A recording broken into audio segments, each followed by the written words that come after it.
دا ورو سوال کړی دی چې زموږ یو بیمار دی او هغه تیلی یا هغه مشین ورته لګېدلی دی د تشو میچازو دپاره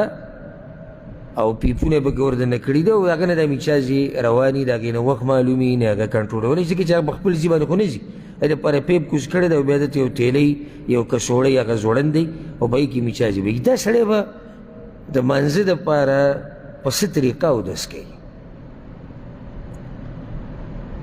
جواب د دې مسلې او مخکې د جواب نه ته بیا هم دا ووایو چې علم یوازې دا نه دی چې یو سړی ناظره قرآن وایي او یا یو دوه درې کتابه د پښتو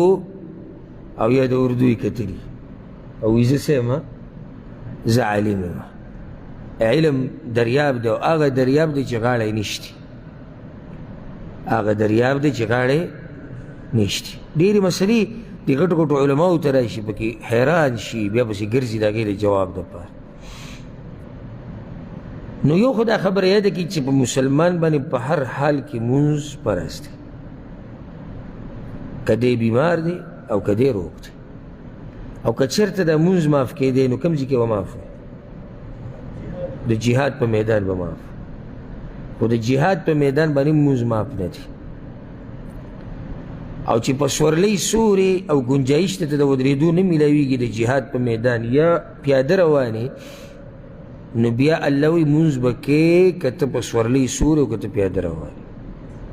خو اوس تاسو ماته ووایئ که څه ځای پکې د ګنجایش وي تاسو یې راته بیان کړئ نشته بیمار او که روغ دی ښه نو بیمار دی په ولاړه کې مونځ کولی شي په ولاړه یې کوه په ولاړه یې نشي کولی په ناسته یې کوه په ناسته یې نشي کولی په ملاسته یې کوه خو ګنجایش د پرېښودو نشته او په دې کې واضح حدیث د صحیح بخاري دی عمران بن حسین رضی الله عنهما وی کانت بی بواسیر په ما باندې د بواسیرو بیماري لګېدلې وه نو ما د پیغمبر صلی الله علیه وسلم نه تپوس وکړو ما ته وایي چې په ولاړه مونځ کوه اصل دا دی چې مونځ به په ولاړه کې فإن لم تستطع فقاعدا که په ولاړه نشي کولی په ناسته یې کوه که په ناسته یې نشي کولی فعلی جنب نو په یو اړخ پرېوځه او مونځ کوه خو د پرېښودو ګنجایش ورته پکې بیان کړو نه هغه ړوند سړی راغلی و د پیغمبر صلی الله علیه وسلم خوا ته حدیث ورته اوس ته معلوم وي مشهور حدیث وی یا رسول الله زه ړوند یم ګوره ښه ړوند یم او څوک نشته چې ما جومات ته راولي او زه چې دې جومات ته راځم نو لارې داسې دي چې کندې پکې راځي او کیدای شي ځناور مخې ته راشي نو زه کور کې مونځ کولی شم دا چې دا جوماتونو ته نه راځي دا دې واوري دا روغ رمټ پیغمبر صلی الله علیه وسلم ورته یې کولی شي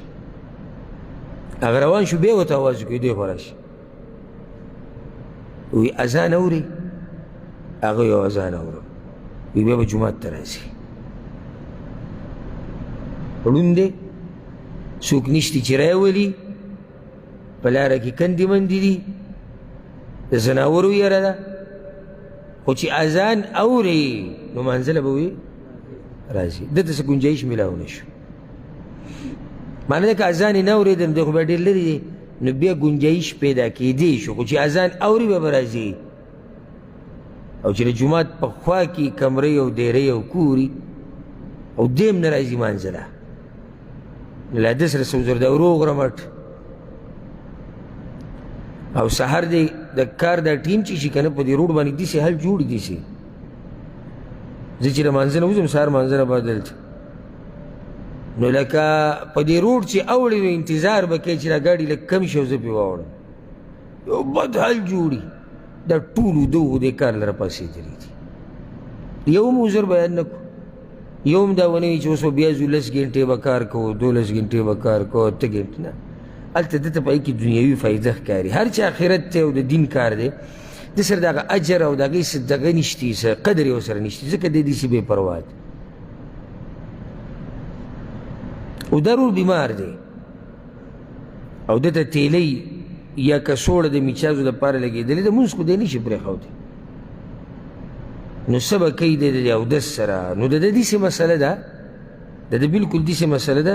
لکه د کم سړي نه چې د میچازو قطرې بې اختیاره رواني یا هغه زنانه چې په هغې باندې وینه په مخه روانې د حیض وینه نه د رګ وینه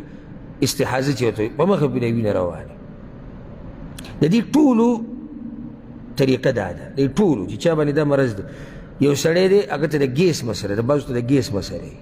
بې اختیاره د هغه نه او په مخه ګیس رواني چا نه د میچازو قطرې رواني یا زنانه ده هغې ته د استحاضې مسله ده وینه پې په مخه راځي د دې ټولو د مسلې جواب هغه دا دی چې دوی به د هر منځه دپاره چې وخې داخل شي اودس به کوي هر منځه دپاره به څه کوي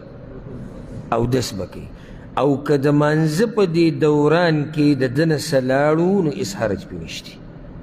ځکه چې همدقه د ده وس دی د دې نه اخوا د ده طاقت نشتي او الله قرآن کې وایي فاتقوا الله ما استطعتم د الله دومره بندګي وکړي دومره تېرېږي څومره چې ستا وس رسوي د دقه وس دی او دا تیلی چې چاته لګېدلي د میچازو دپاره نو د هغه د میچاز یې د ته چې میچاز د هغه په کنټرول کې نه وي دا چې کله جمع شوې نو دا په خپله په دغه پیپ کې لاړې شي او دغه تیلی ته ولېږي نو د ده په اختیار کې خو نه دي څنګه چې یو سړی بیمار دی د هغه نه د میچازو ساس کېږي د هغه په اختیار کې نه دي یا یو زنانه نه وینه ځي د هغې په اختیار کې نه دي دا ټول به هر منزله څه کوي اودس به کوي د اودس نه بعد که چېرته د مانځه په دوران کې د دوی نه څه ځي نو په دې به نه رانیوی کېږي ځکه چې دې نه اخوا د ده وس نشته او په دې دلیل دی لکه پیغمبر صلی الله علیه وسلم حدیث کې هغه زنانه ته ویلي یو زنانه پسې راغلی یا رسول الله په ما باندې وینئ په مخه د استحاضې د وینئ نو پیغمبر صلی الله علیه وسلم ورته توضئي لوقت کل صلاه د هر منځه دپاره چې وخې داخل شي اودس کوه او که د منځه په دوران کې بیا دې زنانه باندې وینه راشي بیا به اودس کوي که ته ورته بیا اودس وکړه نو څو پورې به بیا اودسونه کوي څو پورې به بیا اودسونه کوي